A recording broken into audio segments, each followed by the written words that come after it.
is a mob of Israeli teenagers in a cinema lobby in Jerusalem. They are not working class kids. That is not a neighborhood gang. Those are settlers.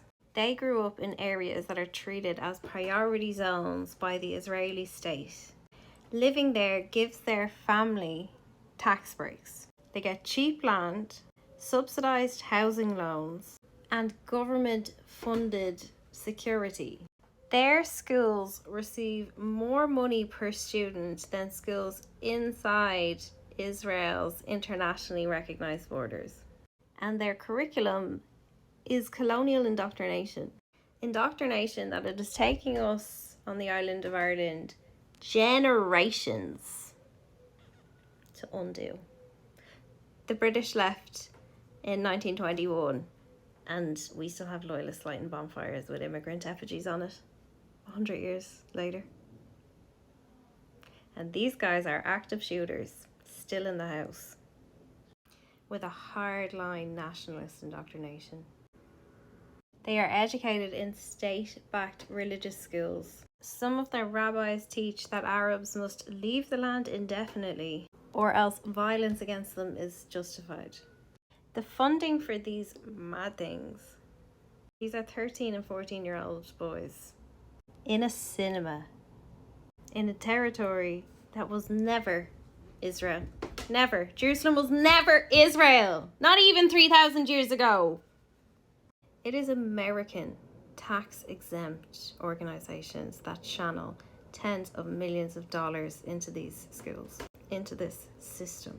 Groups like Central Fund of Israel, Friends of Israel, and Ataret Kohanim raise money in New York and Miami.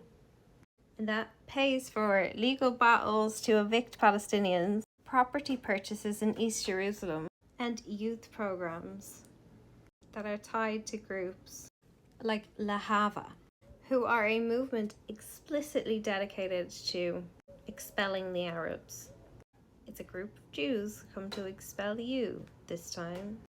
These donations are not only legal in the United States, but they are tax exempt.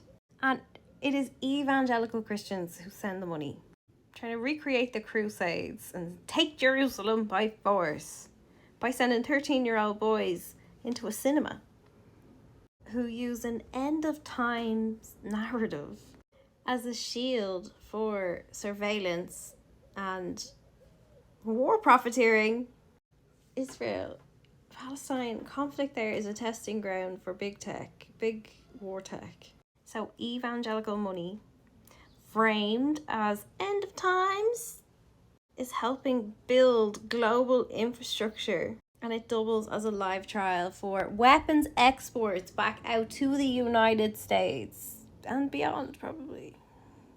It's an end of times narrative shielding an endless war cycle.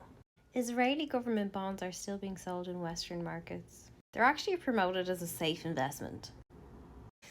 But your return on investment is guaranteed when any criticism of Israel can get you arrested. The more money that gets sent there, the more entitled these kids feel.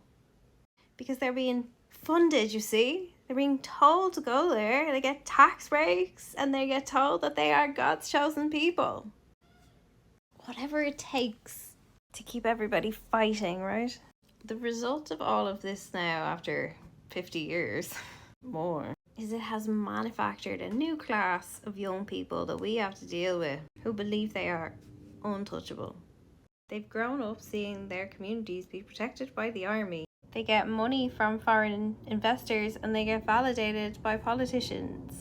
International capital is braided into the fabric of Israel's state existence. They have indoctrinated these children since they were babies to believe that Arabs are disposable, an inconvenience, or worse. When they march in a group of 50 to a cinema chanting death to Arabs, one guy hit one of them with a motorcycle helmet in the head. If you go watch the full video, they genuinely believe they are acting as defenders of morality and their nation and that they are God's chosen people. You walk up to an unprovoked man doing a menial job and you hit him in the head with a motorcycle helmet and you think that you're going to go to heaven. truth is, these kids are brainwashed and lied to. Deeply, deeply lied to. As Protestants in the North have come to realise. They're told they are the righteous defenders of the nation, but really you are disposable inventory for donor finance.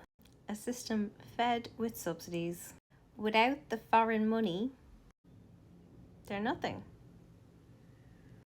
The world, the media will tell you that this is grassroots, like, oh my God, what do we do with it? Israel is out of control. Look at them, they're crazy, these Israelis, oh no. But much like North Korea, you made them that way. You fed these kids with subsidies and lies and sent them off, thinking that they were gonna bring the Messiah. It's just organized teaching, weaponized school books.